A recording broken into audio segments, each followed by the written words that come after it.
la vez pasada. Es que no estudiamos.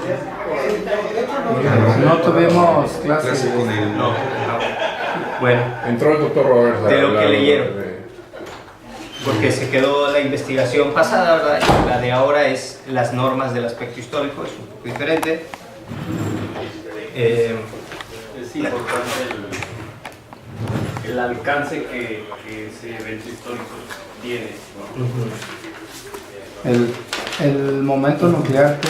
Perdón. No, mentira. Sí, o sea, que No se me que olvida. no cualquier cosa es histórico, ¿no? Claro. Que tiene cierto impacto para poder ser considerado histórico. Muy bien. Ok. ¿Qué otra cosa me pueden decir? El momento nuclear delimita la historia. Ok. ¿Qué les parece Génesis 1:28? Que es un trasfondo que pone Doyever para el momento nuclear del aspecto histórico, para decirnos qué es historia. Y él lo circunscribe muy cercanamente a la cuestión de cultural. El ser humano comienza su actividad moldeando y dando forma a la creación. Tanto el dominio de los peces, de las aves, las bestias del campo se convierte en el lugar donde el hombre ha de ejercer su servicio al Creador a través de la libertad de control, dominio o poder, como dice Doyever. Por tanto, lo histórico en carácter es propiamente todo aquello que, a través del dominio humano de la creación, impulsa su desarrollo y lo lleva a una meta prefijada. Obviamente, dicho desarrollo es o en sujeción u oposición direccional al creador, que se expresa en una manifestación cultural opuesta o sujeta al mandato divino. Por ello, la labor cultural siempre será respuesta al mandato original de Génesis, y con ello siempre producirá novedosas formas de desarrollo. Encontramos el concepto de gobierno en las Escrituras, por ejemplo, y en nuestra sociedad, pero también encontramos diversos tipos de gobiernos dependiendo la respuesta cultural del momento. Dicha respuesta siempre será dinámica. La respuesta que el hombre da al momento histórico que está viviendo será dinámica. Puesto que, para poner un ejemplo, esta respuesta no está limitada a un carácter psíquico instintivo como la organización de una manada de lobos. La organización de una manada de lobos es un tipo de gobierno de los lobos, pero siempre va a ser manada. Nunca va a empezar a haber una democratización y de repente los lobos van a empezar a votar y van a querer establecer el parlamento republicano y una monarquía parlamentaria. No va a pasar, no va a suceder. Puesto que no hay poder formativo en ellos, las potencialidades de una organización social menos salvaje están cerradas. El doctor Hermann Doyever afirma que dicho poder cultural se ejerce sobre dos cosas en específico. ¿Sobre qué cosas se ejerce el poder cultural o el poder formativo? Sobre las personas, sobre la naturaleza. Muy bien, así es. Sigue diciendo el doctor Doyever: el modo cultural de formación se revela a sí mismo en dos aspectos. Por un lado, es un poder formativo sobre personas, delegándose a sí mismo al dar forma cultural a sus experiencias sociales. Por ejemplo, cuando crean matrimonios, empiezan a existir muchísimas, empiezan a legislar sobre este tipo de situaciones. Por otro lado, aparece como una manera de control al moldear los materiales naturales, cosas o fuerzas con propósitos culturales, ¿no? Encontramos todo eso, lo encontramos en Génesis. Génesis capítulo 1 al 11 nos presenta los primeros esbozos de una generación cultural. Entonces, hay dos expresiones culturales como tal: aquella donde se ejerce dominio sobre las experiencias sociales y aquella donde se ejerce dominio sobre los materiales y elementos existentes. Acerca del poder formativo ejercido sobre las experiencias sociales, la edificación de una ciudad y su consiguiente nombramiento en honor a un personaje principal es ejemplo del dominio o impacto cultural que llega a tener un individuo o un clan, si se gusta. Por ejemplo, el clan de Caín, al fundar la ciudad de Enoc en Génesis 4:16. ¿Sí? O el significado profundo de la Torre de Babel, especialmente con el nombre que se le dio, Babel, confusión, llegando a ser un acontecimiento cultural que marcó, señaló el gobierno, la dirección que habría de seguir la cultura humana, con la confusión de lenguas y el consiguiente esparcimiento de la raza humana. Fue algo histórico, fue algo cultural, porque permitió que la cultura o que los humanos se esparcieran por toda la tierra. Ahondando en ello, ahora hablando del poder formativo sobre los elementos y cosas de la naturaleza, se puede decir que hubo poder formativo o poder cultural en los hombres bíblicos primitivos, como Jubal, Jabal y Tubal Caín. ¿Se acuerdan de ellos? Jubal, padre de la música. Quienes tuvieron impacto cultural en el área musical, ganadera y metalúrgica. Uno ejerciendo dominio sobre las cosas para crear música, Jubal. El otro, Jabal, ejerciendo dominio sobre los ganados al domesticarlos. Jubal. Y el último, así es, y el último sobre el fuego, Tubal Caín, y el metal al fundirlo. Siguiendo la línea de Babel, el versículo 3 del capítulo 1 nos presenta un avance cultural también sobre las cosas, recuerden. El versículo 3 del capítulo 11 de Génesis especifica el avance cultural sobre el material de construcción, de la piedra al ladrillo, de la mezcla al asfalto. No por nada el libro de Génesis se llama así, el libro de los comienzos. Es el libro de los comienzos culturales en servicio u oposición al Creador. Y esto es algo que no se menciona del todo aquí, pero noten ustedes que todo ello es realizado por la línea que está puesta en rebeldía con Dios, por la línea de Caín. Ahora sí, ¿alguna duda que quede del momento nuclear? No me estoy metiendo mucho en esto porque era de la clase pasada y debían ya traerlo leído, pero ahorita dimos un pequeño esbozo. ¿Alguna pregunta del momento nuclear? El momento nuclear delimita la esfera. Sí. En el sentido de, como decía Enrique, ahí no todo puede ser considerado como historia. Sí, ¿no? Por ejemplo, el hecho de la carta que hablábamos hace rato de libertad o de independencia en Estados Unidos.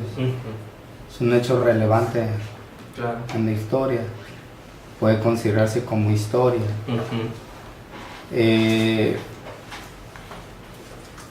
Pero algunos dirían, esa carta no se dio sin la tala de un árbol o algo así, donde sale la hoja y todo eso.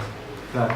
Pero el momento histórico o la historia no es la tala del árbol, sino sí, la firma o el escrito, ¿no? Así es. Efectivamente, igual el abrazo de dos amigos o de dos antiguos enemigos que ahora se hacen amigos no tiene gran trascendencia, pero si encontramos que esos dos personajes son Vicente Guerrero y Agustín de Iturbide, el abrazo de Acatempa, con su brazo de Acatempa, que firmó la paz, por así decirlo, entre los dos ejércitos e hizo que la independencia se consumara. Entonces lo vamos a mencionar como un hecho histórico, aunque propiamente fue cuando ya entró Iturbide con las tropas y se proclama el emperador, primer emperador de México, ¿no? Maximiliano. Ahora, con respecto a las normas del aspecto histórico, vamos a entrar al tema de hoy, normas del aspecto histórico. Ahora, ¿cómo se consiguen las normas del aspecto histórico? A través de la anticipación y la retrocipación de la esfera. ¿Sí? Es un ejercicio que hace Doggeberg y que él saca a la luz. No vamos a hacer ese ejercicio ahorita, sería pesado, pero vamos a descubrir que las normas del aspecto histórico son 4, o él pone delante de nosotros 4 de ellas. ¿Hay alguna que ustedes hayan, bueno, les encargué que buscaran las primeras 2, ¿no? Esa era la tarea. Están en sus sílabos, por favor, lean el sílabo, chequen el sílabo. Ahora, yo creo que quizá hay un malentendido con el sílabo, porque está ahí el día, 2 de noviembre, ¿no? Bueno, 2 de diciembre. Y ahí dice tarea, y dice leer tal. Es la tarea que yo dejo el día 2 de diciembre para que me la presentes en enero. ¿Sí? ¿Ya me estoy explicando? No es para que me la traigas el 2 de diciembre. Por eso el primer día no hay tarea. ¿Se fijaron? En su sílabo. Fui buena onda, no les puse tarea el primer día. Entonces, eso es porque no hay nada como tal, no hay tarea que traigas para el primer día. Es así como estoy poniendo en el sílabo las tareas, para que si hay alguna confusión y dicen, no, es que el maestro no sabe poner ahí el sílabo. Entonces, bueno, ya les expliqué cómo es. Ahora, ¿cuántos descubrieron los primeros 2? Las primeras 2 no. No había entendido, sí, porque estuve leyendo y no capté muy bien la idea, pero No encontré. capté 2 conceptos, no sé si eso sea, uno Ok. el concepto de tradición y otro es diferenciación. Muy bien, sí tienen que ver. Sí, Doyever utiliza, dependiendo el libro que leamos, va a utilizar diferentes términos, pero son lo mismo. El término de tradición lo utiliza como en otros libros, principio de continuidad histórica.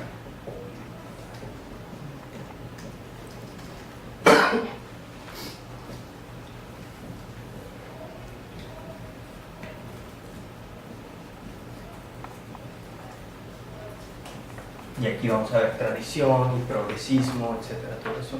Y hermano Saúl, ¿cuál es el otro? Diferenciación. Así es, está la norma o principio de diferenciación cultural.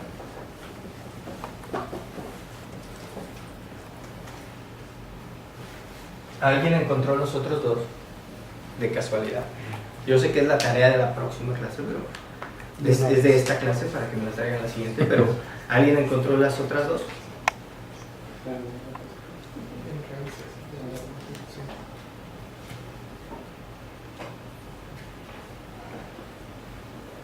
No. Ok, no se preocupen. La siguiente, para que la identifiquen y no batallen mucho, y a lo mejor la vemos hoy, norma de integración cultural.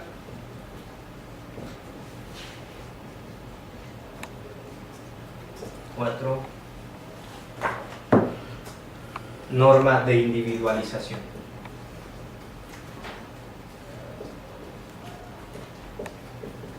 ¿De qué? De individualización. Individualización. Ahora, ¿por qué utiliza tanto el término norma o principio? ¿Por qué utiliza tanto estos términos? ¿Y por qué no dice ley?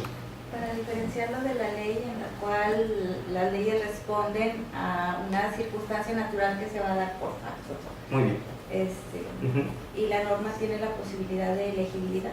Muy bien, hermana. Es cierto, es básico ese concepto. Recuerden que son normativas y no normativas. Ya lo explicamos en su momento, o bueno, ya se nos ha explicado en su momento. Y las primeras 5 o 7 esferas son no normativas, es decir, presentan ley, tienen carácter de ley, ¿sí? Por ejemplo, en la esfera física, si tú te avientas del techo, pues te vas a caer. Por más que tú quieras volar, por más que tú quieras hacer cualquier otra cosa, te vas a caer. Es ley que te sujeta inmediatamente, ¿no? Walters también lo describe así en su libro La creación recuperada, hablando de la sujeción inmediata. Pero las de la esfera 8 para arriba, todas son normativas, ¿sí?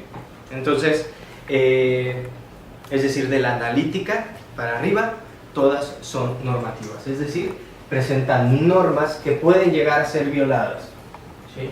que pueden llegar a no ser obedecidas. Como decía la hermana, implican elegibilidad. Ok.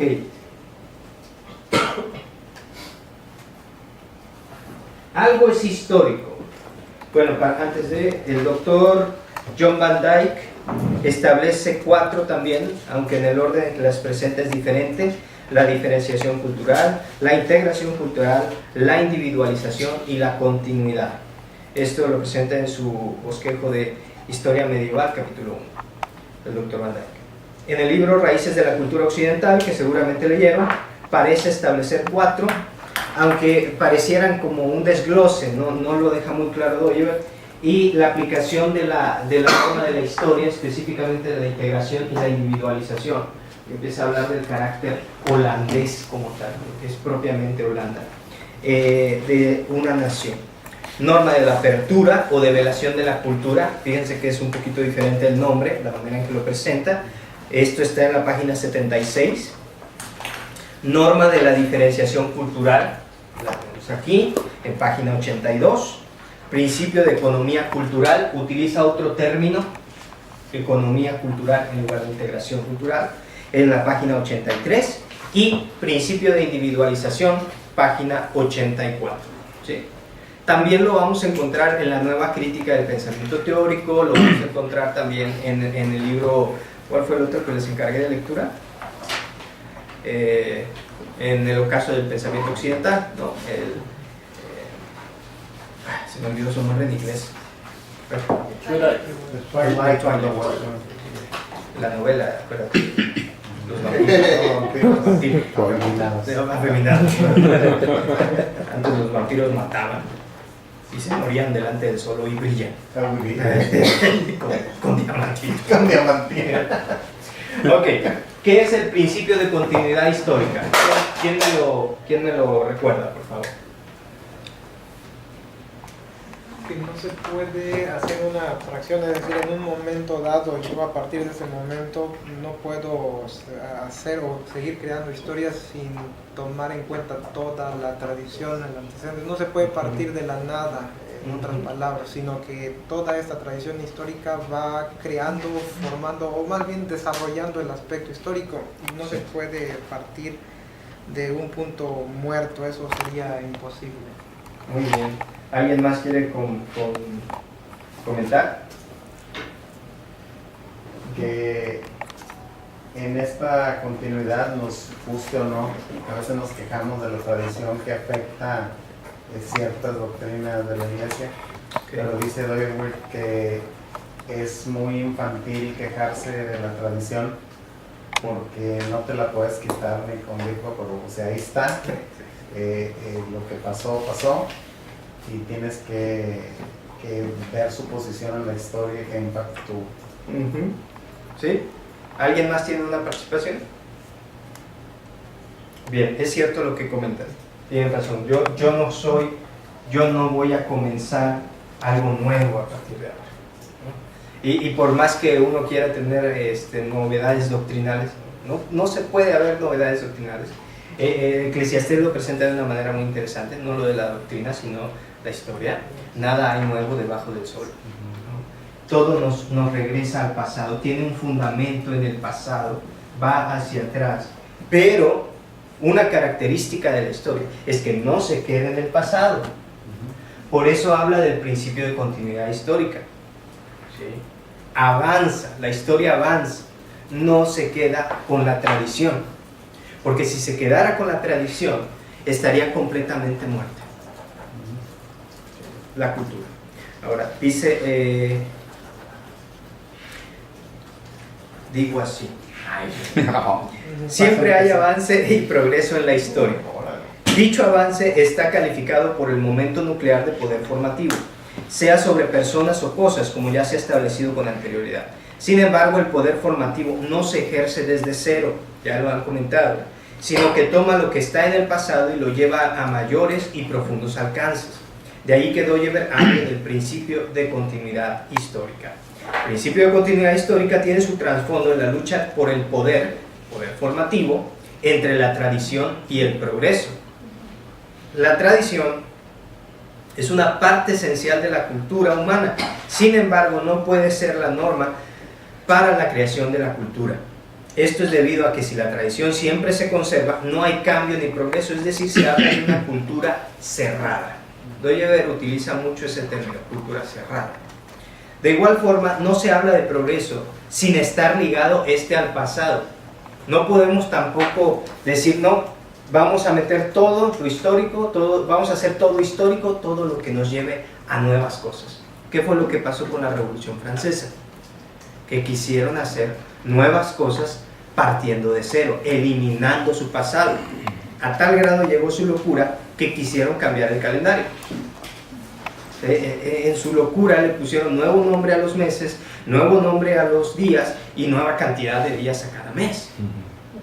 Entonces hubo un cambio radical para que la gente ya no estuviera metida en el sistema anterior. Por ejemplo, quitaron el día domingo, le cambiaron el nombre, cambiaron la cantidad de días para que la gente no supiera cuándo era domingo y así no fuera a la iglesia. Esto es impactante cuando lo piensas, porque recordemos que era algo nacido de la incredulidad. Entonces es llamativo. ¿Qué es lo que estaba haciendo Francia en 1789? Estaba yendo en contra de este principio. Ellos estaban estableciendo algo nuevo desde cero. Bueno, eso decían ellos, ¿verdad? Nunca puedes hacer eso del todo, porque ese principio, esa norma, te va a estar queriendo obligar, te va a estar queriendo impulsar.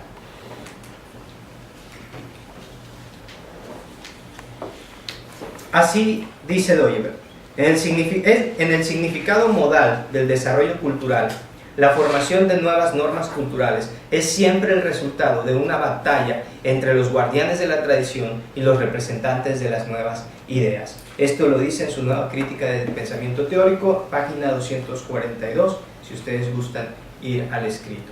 El principio de continuidad histórica le permite a la tradición avanzar y al progreso recordar.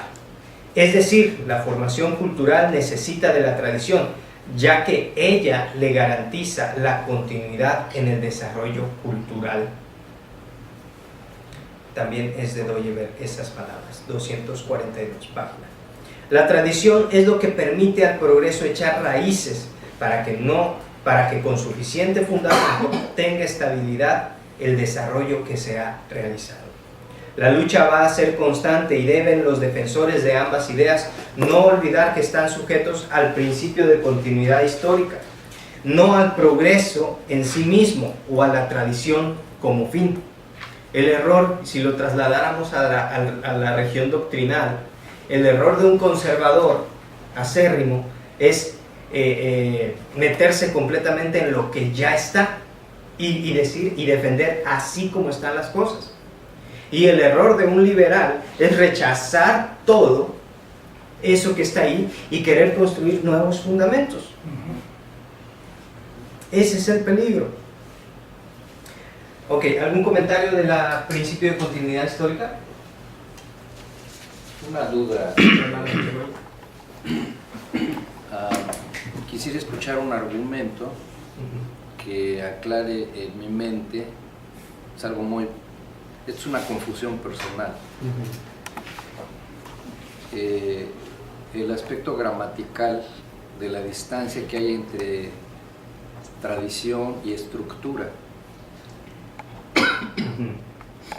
Dado la definición de tradición, ¿entre qué dos cosas? Entre tradición y estructura. Pero tradición es estructura también, ¿no? Eso es lo que quisiera yo escuchar, el argumento que me diga que yo puedo usarlo como sinónimo. O si hay un argumento en contra de que tradición es igual a estructura. Ok. Estoy hablando de la gramática. Tal vez es otro. Si entramos en la gramática podemos ir después al concepto, pero quisiera arrancar por la palabra. O sea que ese es el inicio. That's right. Hay más allí. Es el inicio de algo nuevo. Es el iceberg, la punta del iceberg. Hay algo más ahí en el fondo. Va en contra de Doyever. Sí, hermano, tienes que contestar. En ingeniería, una estructura es el fundamento sobre el cual se va a construir. Y en el caso de la tradición, ese es el fundamento sobre el cual se va a construir. Ahí está, es algo que no se puede cambiar. Por ejemplo, aquí esta casa tiene una estructura y sobre esa estructura tú puedes poner lo que tú quieras, ladrillo, mica, vidrio, lo que sea, pero la estructura ahí está. Y en el caso de la tradición, ahí está todo lo que sucedió y tú puedes pintarlo del color que quieras, pero no lo puedes cambiar. Entonces, son sinónimos, porque son cosas que ahí están y puedes pintarlas por fuera, ponerles por fuera lo que tú quieras, pero no las vas a modificar, porque ya no son modificables. Ok, entonces ahora yo quisiera que hiciéramos esto, el ejercicio de hacer congruente la palabra formativo, porque cuando yo escucho formativo, esto para mí a partir del Edén implica tecno, que es mano, pero de algo que ya está ahí. Yo tengo la capacidad de transformar, Sí. pero no por ley, sino por norma, si pesco bien esto, ¿no? Sí. Luego entonces, si la estructura está ahí, la estructura no ha sido ni creada ni transformada por mí. Entonces esto es algo que me hace ruido. Ok, Pero no estamos hablando de una estructura que estamos diciendo que la tradición es una estructura histórica, porque estructura es tan amplio como son las diferentes esferas de la realidad, y una estructura histórica tendrá otra manera de técnica que una estructura de un puente, digamos, o algo así, ¿no? Una esfera correspondiente. Sí. Correspondiente. En Muy este bien. caso, lo que tendría que preguntar, hermano, es si estuvo en el momento que hablamos del momento nuclear, de la esfera histórica, sí. del poder Sí, formativo. poder formativo. Hace rato. Sí, pero es algo que ya está ahí, o sea... Porque explicamos precisamente esto que usted está diciendo, que el poder formativo se da sobre personas y sobre cosas, se da hacia dos direcciones. Y en este caso, efectivamente, lo que comentábamos es que el poder formativo se ejerce sobre lo que ya está ahí. Sí. Ahora, Pero pero en realidad, en realidad es una transformación de lo Por que eso, está ahí. por eso, Pero esa ahí va. palabra como que hace ruido, ¿no? No, si entendemos el contexto de lo que está utilizando el oyente, poder formativo es la capacidad del ser humano de dar forma a algo que está sencillo y hacerlo más complicado. Yo utilizaba un ejemplo ayer en una clase y este ejemplo es muy sencillo, es muy básico y la verdad hasta a mí me ayudó. Todos hemos comido un sándwich, ¿no? Y en la frontera más.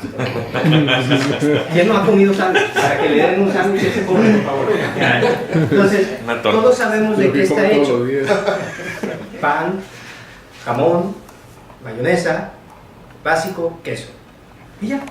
Puede traer lechuga o no. Pero hoy vamos a comer tortas de la barda, que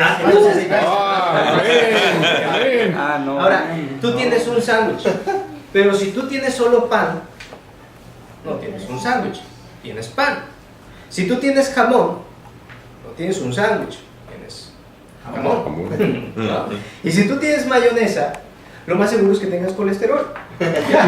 Entonces, cada uno de nosotros podemos tener uno de esos ingredientes. Pero no, cada quien, mi hermano come su jamón solo, mi hermano acá agarra La mayonesa. cucharada de mayonesa, mi hermano dice, no, pues yo soy vegano, yo como pan. Y por allá mi hermano Eli con el queso amarillo de plástico. ¿No?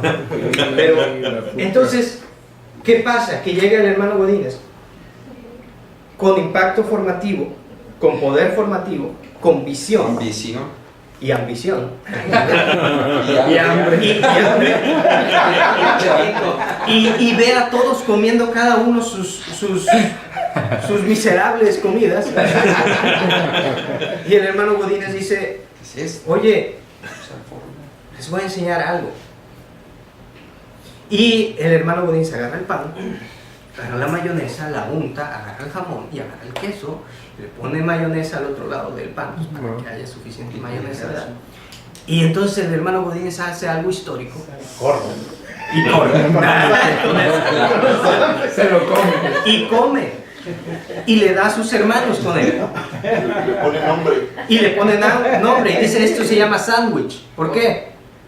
Porque sí. Y a partir de ahí él domina, hermano. Porque yo lo inventé. El hermano tuvo poder formativo sobre Las cosas. las cosas.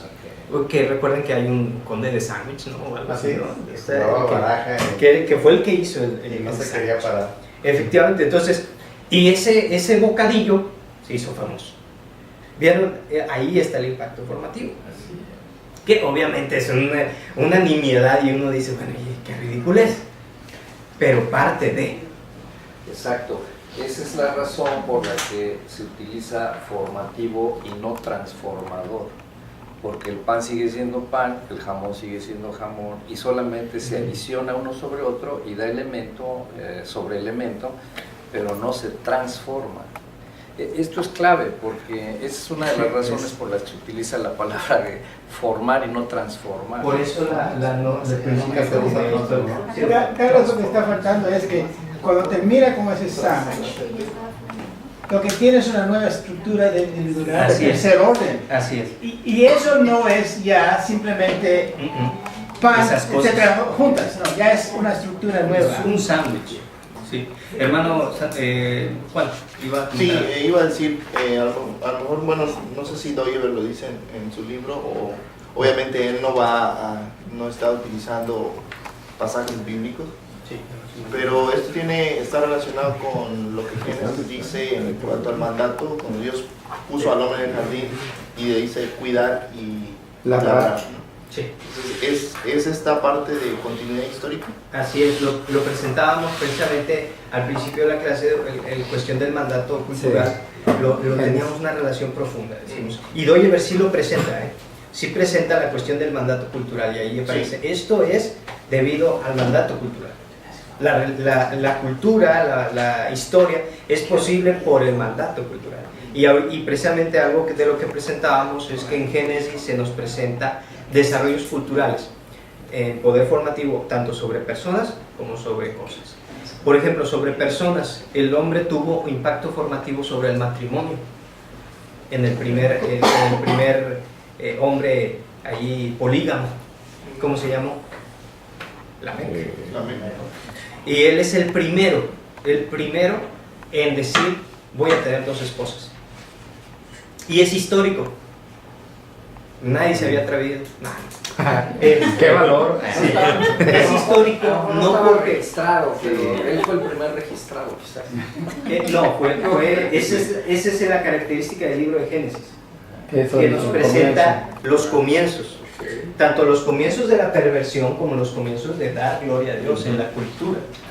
El libro de Génesis no es nada más la llegada de la promesa de Génesis 3.15, sino cómo el hombre fue respondiendo a esa promesa a lo largo de la historia. Y entonces Lamec respondió en el principio de continuidad histórica, no destruyó el matrimonio, no lo eliminó, pero lo corrompió. Sí. Siguió habiendo matrimonio. Ellas dos eran mujeres de Lamec, según él dice. Y en el hebreo, si ustedes se van al original hebreo, la visión es completamente diferente. Cuando Dios habla de que le trajo a Eva a Adán, no le presenta como propiedad de Adán. Pero cuando Lamec dice mujeres de Lamec, él está cambiando la visión y está diciendo, son mi propiedad. Y se está cumpliendo la aseveración que Dios hizo en Génesis 3, de que el deseo de la mujer sería para su marido. Y él se enseñoreará de ti. Entonces Dios no estaba maldiciendo, no estaba diciendo, esto es lo que te va a pasar. No es una promesa, no es una maldición, que no podamos salirnos de ella, es una profecía. Esto es lo que va a pasar en el futuro, le dice al hombre y a la mujer, obviamente. Y a la serpiente en ese mismo momento, no se espera. creo que en ese sentido se hacía la alusión hace un momento que tal vez eso no sea una criatura. Yo diría que sí es una criatura, incluso el aspecto histórico no podría estar dentro de nuestro espacio sin que fuera creado por Dios. ¿Qué? ¿El aspecto histórico? Sí. Sí, el aspecto, la historia, no como tal las esferas son una construcción teórica que nosotros hacemos para poder entender lo que Dios ha creado. Sí. Y lo que Dios ha creado es la historia, la cultura. Y cada una de ellas responde, obviamente. El asunto aquí es que No, el ser humano perdón. las corrompe. Ellas no responden, nosotros respondemos a ellas, respondemos a las normas que están aquí. Y eso hace, por ejemplo, él respondió, Lamec respondió, y respondió en rebelión. Porque Adán le decía una sola mujer. Dios nos creó con una sola. Bueno, estoy suponiendo. Y Lamec dice, no, ¿por qué? ¿Puedo tomar dos? Caín todavía respetó esa ley. Y tomó una hermana suya y se fue. Pero Lamec ya no. Lamec dice, no, yo quiero dos, porque mira, las dos están guapas. Y tengo corazón de condominio. ¿Por qué? Y puedo mantenerlas. Y puedo mantenerlas. ¿No? Y además, hay del que se meta conmigo, que eso es lo que dice Lamec. Que si Caín 7 veces, no, pues 70 veces 7 Lamec. A ver, atrévanse. Ok, pero vamos a ver ahora la norma de diferenciación cultural.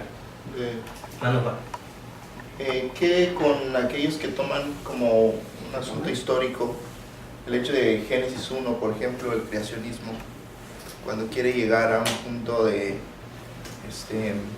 la edad que tiene la Tierra sí. o la historia, o tomada como historia, Génesis 1? Sí. Diríamos nosotros que es historia confesional. Es historia en el sentido de que realmente Dios hizo las cosas, pero no es historia porque no está el hombre involucrado. O sea, no podemos hablar de historia hasta el mandato cultural. Todo lo que está antes del mandato cultural no es histórico, porque no podemos buscarlo, encontrarlo, ¿no? Fuera de eso es controversial incluso decir que no es histórico, ¿no? Pareciera que no pasó. O sea, y sí pasó, Dios creó las cosas a partir de la nada, ¿no? El lapso perfecto de 7 días, etc., el descanso al séptimo. ¿Que cuánto duró cada día? Bueno, es una variación ahí en el mismo idioma. Spikeman nos dice, la palabra yom tiene que ser entendida de una manera muy amplia, pero no significa eras, dice Spikeman, pero tampoco significa 24 horas, ni tampoco significa lo que significa, dice Spikeman, es sucesión, orden. Lo que Dios quiere darnos a entender es que hizo un orden en su creación, y eso es muy llamativo.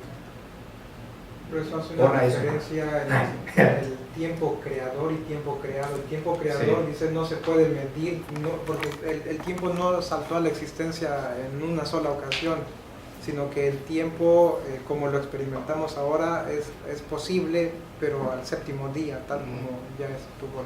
El tiempo es una criatura también, ¿no? En ese sentido. Sí. Okay. Pero bueno, el aspecto, o bueno, lo que nosotros podemos ver respecto al momento nuclear como modo cultural de ser, de acuerdo a lo que esto implica, es reubicarnos en el motivo base de creación. Sí. O sea, no puede haber un modo cultural, bueno, el modo cultural de ser va a iniciar en el aspecto de dónde inicia todo. Y nosotros, tomando este punto de creación, entendemos que nos vamos a remitir a que todo inicia en Dios, lo que no ocurre con otras cosmovisiones, ¿no? Entonces, bueno, este punto que es medular y que es histórico en el aspecto confesional es muy importante, porque todos iniciamos en el aspecto confesional.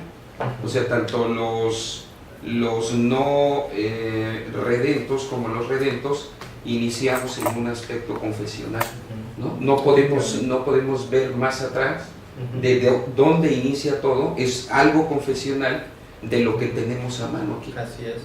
Podemos rastrear hasta cierto momento de la historia, pero no podemos ir más allá. Ahora, respecto al tiempo, el tiempo como tal no es una criatura que está dentro de una esfera. Eso hay que tener cuidado, porque el tiempo es ser criatura. Estamos en el tiempo. El tiempo no es un aspecto de la realidad, porque no hay una esfera del tiempo, sino que el tiempo tiene su reflejo en cada una de las esferas. ¿Sí? Y eso es algo que Doyever trata de dejar muy claro, aunque no lo logra, porque está bien complicado el concepto de tiempo que tiene Doyever. Pero nos ayuda mucho a entender eso, porque igual historia no significa sucesión de eventos nada más, es progreso. El tiempo se refleja en la historia de una manera específica, y aquí lo tenemos a través de las normas que se presentan en la historia. El tiempo también se refleja en la esfera física, se refleja en los diferentes espacios, el espacio, ¿cómo se llama? El número, etc. El 1, 2, 3, 4, 5. ¿Sí, hermana? Karina. Me parece interesante que volvamos así como que a la diferenciación que hace Doyever al inicio del capítulo que leímos, donde habla de historicismo, la diferencia entre historicismo y realmente el aspecto histórico, ¿no? En términos de que la historia no puede ser concebida como el conjunto de hechos ordenados cronológicamente, porque eso no nos dice nada de la realidad, ¿no? Entonces, cuando define como momento nuclear cultura y la define como todo aquello que debe su existencia a la formación humana, contrario a lo que se desarrolla en la naturaleza bajo la ley. Una telaraña, por ejemplo. En ese momento, bueno, ya nos habla del actuar humano ejerciendo poder sobre las personas o sobre las cosas, ¿no? Y en ese sentido ya nos deja claro cómo descartar todo aquello que no transforma o que no forma, como decía el hermano, y entonces ya podemos discernir aquello que podemos descartar como un hecho realmente histórico o como una actividad histórica. Esa es la norma de diferenciación. De diferenciación cultural. Por eso nosotros hace rato decíamos que una manada de lobos va a seguir siempre siendo una manada de lobos. Nunca va a tener progreso histórico. Ellos, por más que tú quieras, eso es una forma de gobierno, no lo es. No hay política, no hay un aspecto jurídico en el animal. Ellos trabajan por instinto. Ellos están calificados por las esferas iniciales. Nada más. Por instinto. Más fuerte. Y ya. En cambio, entre nosotros no es así, es el más rico, ¿verdad? Entonces, no podemos hablar. Bueno, no sé si a lo mejor me estoy saliendo del tema, pero estaba leyendo sobre la UNESCO cuando habla de la cultura y la diferenciación de culturas. Ellos dicen que en la diversidad de culturas es el patrimonio de la humanidad, ¿no? Pero viéndolo desde este punto de vista, en realidad toda la cultura responde a la creación de Dios, a la voluntad de Dios, a la ley de Dios. Y podría decirse que en la diversidad de culturas no necesariamente es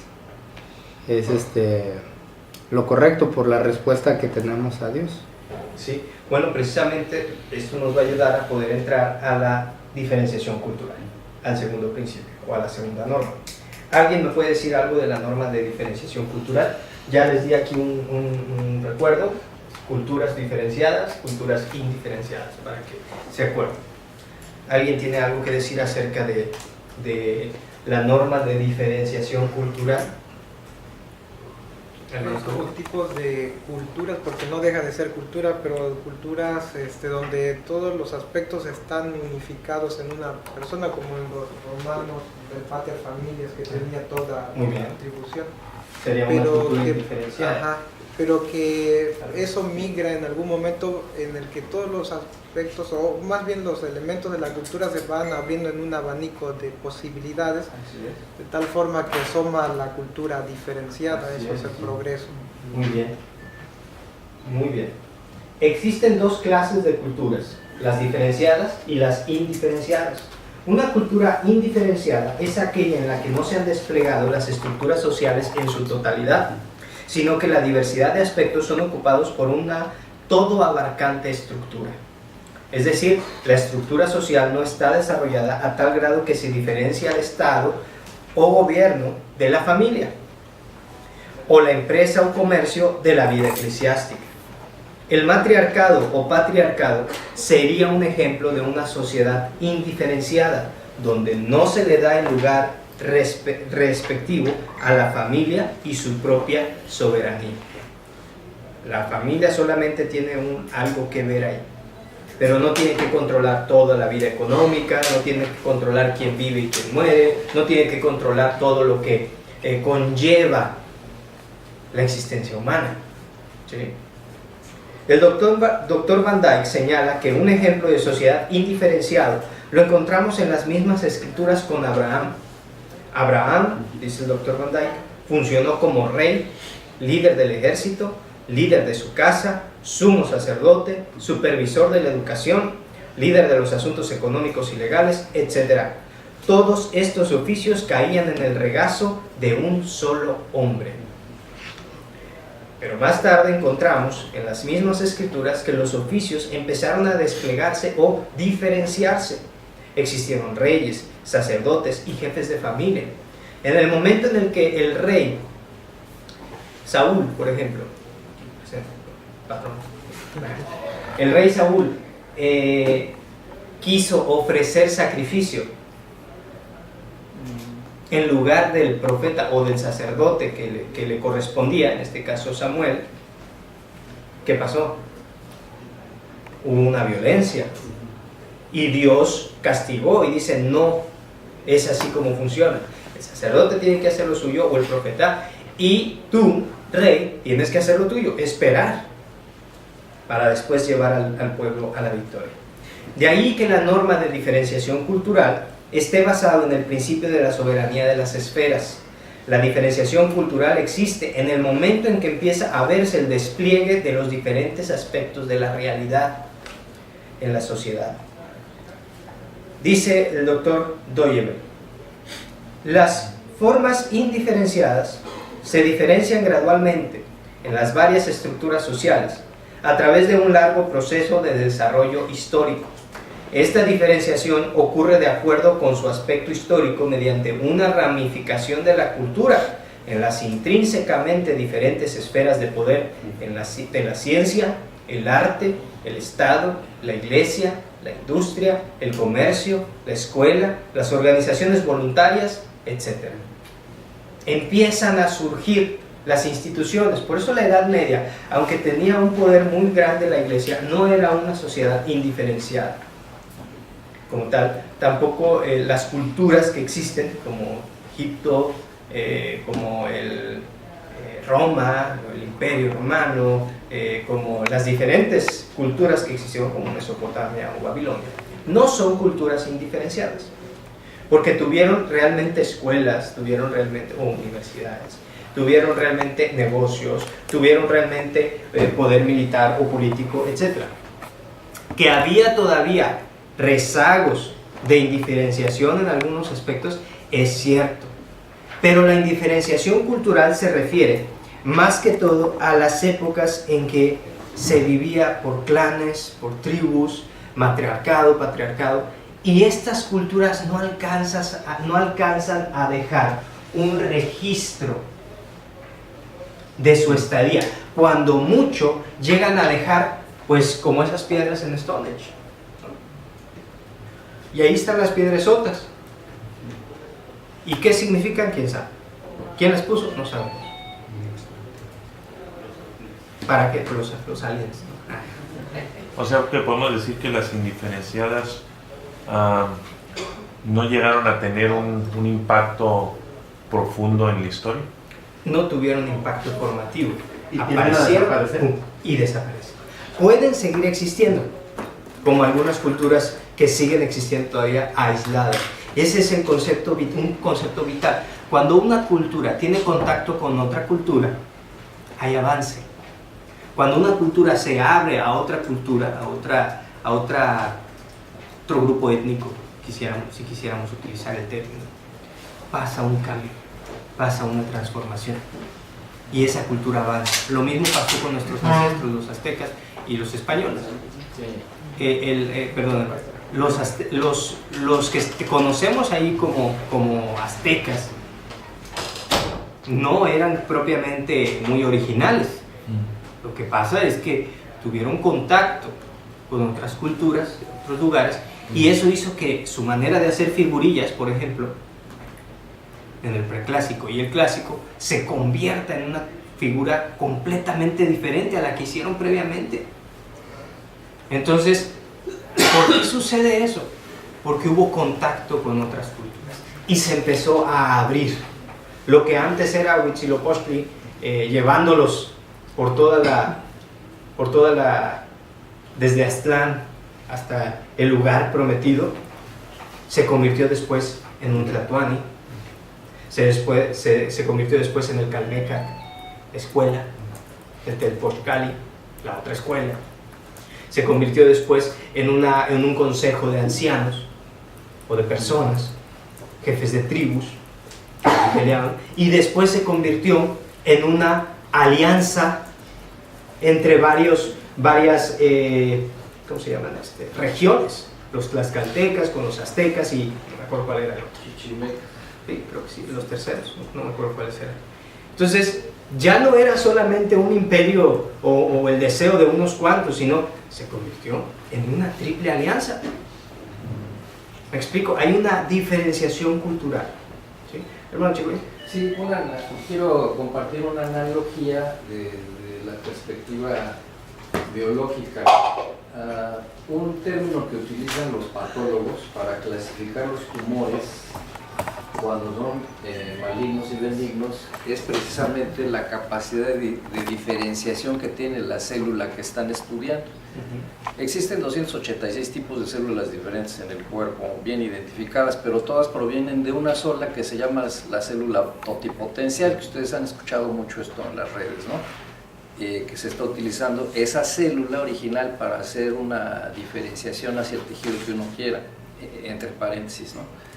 Entonces, lo interesante de esto es que cuando uno habla de tumores, cuando los tumores están poco diferenciados o indiferenciados, son más malignos, valga la redundancia, ¿no? O sea, es peor tratar con un tumor no diferenciado que con uno diferenciado. Cuando el cáncer es proveniente de una célula muy diferenciada, es mucho más susceptible de recibir la curación. Entonces es una analogía quizás, claro, con toda la proporción guardada con respecto de lo que es la diferenciación cultural. Claro. Pareciera ser entonces que mientras más diferenciada es una cultura, así como un tumor, hace menos daño, ¿no? Sí, efectivamente, incluso Doyle utiliza el término génesis en el sentido de generación, ¿no? Cómo se va desarrollando tiene un fundamento biológico esto de la diferenciación, está en todos los aspectos de la realidad. Vamos a encontrar proceso, progreso, desarrollo, y uno de los ejemplos más claros es el ejemplo biológico. Ahí lo vemos que se va diferenciando. Me parece llamativo si quisiéramos ver lo de el progreso de un embrión. ¿Y qué es lo que pasa? Que los paganos ven en un embrión de humano y un embrión de caballo y dicen, ¿es lo mismo? Espérate, cuate. Proceso de diferenciación, checa, no es lo mismo. Se parecen, están igual de feos, pero no es lo mismo. Hermano, una sí. pregunta nada más. El doctor Doiber no menciona ni hace ninguna analogía con la diferenciación que se hace entre prehistoria e historia. Sin embargo, su argumento puede aplicar perfecto para la diferenciación e indiferenciación. ¿Qué leyó? Sí hace una diferencia. Sí, por ejemplo, él explica, en el caso sí de prehistoria, y hablando de eso, de lo indiferenciado y diferenciado, pone como ejemplo a los papúas de Nueva Guinea. Dice, ellos existen, es un caso de prehistoria, pero no aportaron nunca nada a la humanidad. ¿Y qué les está sucediendo? En el proceso de la historia tienden a desaparecer. Dice, actualmente, cuando él escribe el libro, dice, ahí están, quedan unos cuantos, dice, pero están próximos a desaparecer. Y luego los compara con agentes del pasado, como los griegos y como los romanos. Dice, existieron igual que los papúas en el mismo tiempo, pero estos ya van a desaparecer y los otros su cultura nos invade. Porque fueron de impacto para la sociedad cultural. Sí. Ahora, no sé si solo leyó Raíces y In the Twilight. Sí. Ok, ahí precisamente no se mete mucho. Yo le recomendaría que leyera La Nueva Crítica del Pensamiento Teórico. Y ahí él ya hace esta y habla más profundamente de prehistoria, historia. Y empieza a decir, aquí la prehistoria, la verdad, ¿para qué te estresas? Vamos, nada más agarra y dice, qué bonito, y ya va. Y ya. Pero aquí sí. Aquí sí, estrésate por saber cómo era, estrésate por conocer la cultura, la escritura, todo lo que tienen ellos, porque seguramente lo puedes conocer. Esto, te vas a estar metiendo en teorías, te vas a estar metiendo en ideas nada más, y realmente eso no te va a ayudar en nada. La antropología, dice, etnología, etcétera, hazlo. Y él dice, esto nos debe ayudar, término diferenciado e indiferenciado, para conocer realmente una ciencia antropológica, una sociología real, una antropología real. Tenemos que tener esto muy en cuenta. De ahí pues que Doyeber realmente sí hace, y esta filosofía cristiana sí hace una propuesta para los diferentes aspectos de la realidad. Entonces, si no lo menciona en estos libritos, porque es mucho más sencillo. Es muy sintético. Exactamente, es para que, órale. Recuerden que Las Raíces de la Cultura fue escrito en un periódico. Cada capítulo, cada artículo es una sección de un periódico. En una época muy específica, después de la Segunda Guerra Mundial. Entonces imagínense, era semanal o era diario, no sé si era diario o semanal, no tengo ese dato. Aquí pone la Catón, muy parecido. Sí. Entonces ese libro era muy específico, o esos artículos. Después se convirtieron en un libro y se pusieron a... Por eso lo vamos a encontrar muy parecido a lo que dice In the Twilight. Es muy parecido también. ¿Okay? Bien. Vamos al punto 3. ¿Cuánto tiempo nos queda? Ya se acabó tu tiempo. Rayos. Muy bien. ¿Alguna pregunta más, hermanos? Bueno, 10:30, faltan 5 minutos. Ay, espérenme. Sí. En 5 minutos puedo llegar con los 2 que faltan. Sí, la verdad sí, son los más pequeños.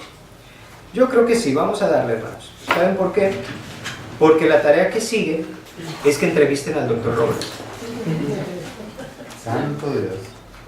Quiero que lo entrevisten y le pregunten lo que dice el sínodo. Norma de integración cultural. El hecho de que las estructuras empiecen a surgir no indica que sean independientes unas de otras.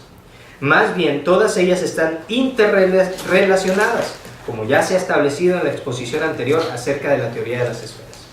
La norma de integración cultural, también llamada economía cultural por parte de Doyeber, permite que cada una de las esferas de poder trabaje en conjunto con las demás para realizar el avance cultural.